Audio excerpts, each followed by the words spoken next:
ഇവിടെ നമ്മൾ കാണേണ്ടത് 1963 ഭൂപരിഷ്കരണ നിയമം അതിൻ്റെ ഭാഗമായിട്ടാണല്ലോ തോട്ടഭൂമിയും എക്സംഷനൊക്കെ ലഭിക്കുന്ന സാഹചര്യമൊക്കെ ഉണ്ടായത്. ഇപ്പോൾ 16-ാം തീയതി ഇതുമായി ബന്ധപ്പെട്ടുകൊണ്ട് ഹാജരാവാൻ പറഞ്ഞു. ലീഗ് ഹാജരായില്ല, ഈ ഭൂ ഉടമകൾ ഹാജരായില്ല. പിന്നീട് വീണ്ടും ഒരു ഡേറ്റ് കൊടുത്തപ്പോഴാണ് ഹാജരാവുകയും അത് തോട്ടഭൂമിയാണ് എന്നത് സമ്മതിക്കുകയും ചെയ്യുന്ന നിലയുണ്ടായത് ലാൻഡ് ബോർഡിന് മുമ്പിൽ.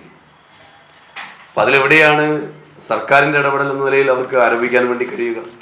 അത്തരം കാര്യങ്ങൾ പറഞ്ഞുകൊണ്ട് ഇതൊന്ന് പുറകോട്ട് പോകാൻ വേണ്ടി അവർക്ക് ഈ കാര്യത്തെ മറയിടാൻ വേണ്ടി സാധിക്കില്ല.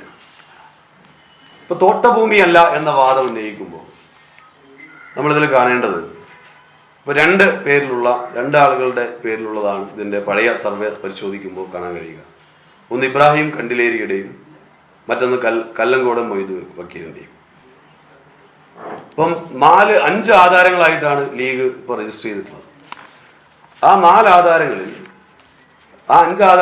4 ആധാരവും ഇബ്രാഹിം കണ്ടിലേരിയുടെ പേരിലുള്ള പഴയ സർവേ നമ്പർ 19 1B പ്രകാരമുള്ളതാണ്. ഇതാണല്ലോ പരിശോധിക്കേണ്ടത്. 19 1B പ്രകാരമുള്ളത് തോട്ടഭൂമിയാണോ അല്ലയോ? കൃത്യമായി തോട്ടഭൂമിയാണ്. അദ്ദേഹത്തിന് 19 ഏക്കറാണ് ഇബ്രാഹിം കണ്ടിലേരിക്ക് ഉണ്ടായിരുന്നു. 15 ഏക്കറേ പാടുള്ളൂ. 15 ഏക്കറിൽ താഴെ മാത്രമേ പാടുള്ളൂ. അപ്പം എക്സംപ്റ്റഡ് ലാൻഡായി 15.4 ഏക്കർ മാറുകയാണ് ഉണ്ടായത്, തോട്ടഭൂമിയായി മാറി. അപ്പം അതിന് നമ്പർ 19 1B ആണ്. ഈ രജിസ്ട്രേഷൻ നടന്നിട്ടുള്ള 4 പേരുടെ പേരിൽ നിന്നും രജിസ്ട്രേഷൻ നടത്തിയ കാര്യങ്ങൾ പരിശോധിച്ചാൽ അത് മനസ്സിലാവും. അതിലൊന്ന് സജ്ജനയുടെ പേരിലാണ്, 19 1B ആണ് അതിലും സർവേ നമ്പർ. ഷംജിത്ത്, അതും 19 1B ആണ്. ഷംല VP, അതും 19 1B ആണ്. സുനിൽ കുമാർ 19 1B ആണ്. വിവിധ ആളുകൾ കൊടുത്തതാണ്, പക്ഷേ പഴയ സർവേ നമ്പർ 19 1B ആണ്. 19 1B തോട്ടഭൂമിയാണ്. ആ തോട്ടഭൂമിയാണ് എന്നതിന് നേരത്തെ തന്നെ 6/9/1975 1975 ഡെപ്യൂട്ടി തഹസിൽദാർ LR കൽപ്പറ്റ അദ്ദേഹം സമർപ്പിച്ച റിപ്പോർട്ട് പ്രകാരം കൃത്യമായി പറയുന്നു 19.6 ആകെ ഭൂമി. എക്സംഷൻ കൊടുത്തത് 15.47. ഈ ഭൂമിയാണ് ഇപ്പോൾ ഈ 4 പേർ ആയി ഇപ്പം ലീഗിലേക്ക് വാങ്ങി ഒരു ഭാഗം. മറ്റൊന്ന് വാങ്ങിയിട്ടുള്ളത് കല്ലങ്കോടൻ മൊയ്തു വക്കീലിൻ്റെ പേരിലാണ്. കല്ലങ്കോടൻ മൊയ്തു വക്കീലിന് ഈ സ്ഥലം ഉള്ളത്, അദ്ദേഹത്തിനുള്ള സ്ഥലം എന്ന് പറയുന്നത് 11.5 ഏക്കറാണ്. അഡൽട്ട് അൺമാരീഡ് ആയിട്ടുള്ള ആളുകൾക്ക് 7.5 ഏക്കർ വരെ കൈവശം വെക്കാൻ പറ്റും. 15 വരെ മൊത്തം വെക്കാം ഒരു കുടുംബത്തിൽ. അഡൽട്ട് അൺമാരീഡ് ആയ ആളുകൾക്ക് 7.5 വരെ പറ്റും. ഇത് 11 ഏക്കർ 27 സെന്റ് ഉണ്ട്.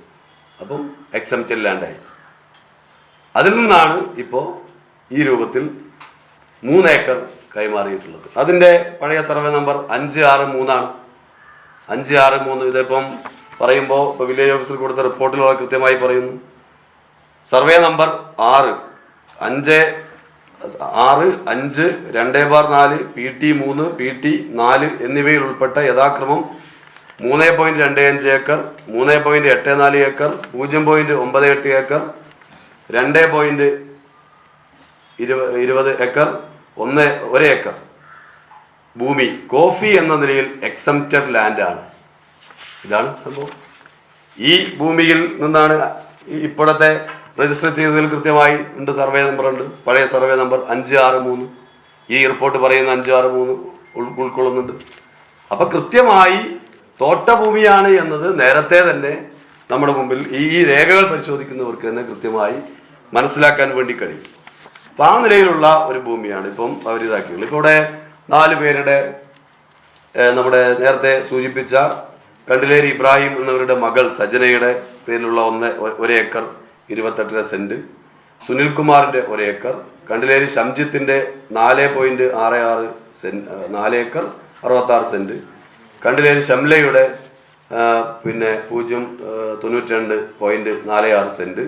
ഇതാണ് ഈ കണ്ടിലേരി ഇബ്രാഹിയുടെ സർവേ നമ്പറിൽ നിന്ന് ഇവർ വാങ്ങിയിട്ടുള്ള ഇപ്പം സ്ഥലം 3 ഏക്കറാണ് മൊയ്തീൻ വക്കീലിൻ്റെ നിന്ന് വാങ്ങിയിട്ടുള്ളത്.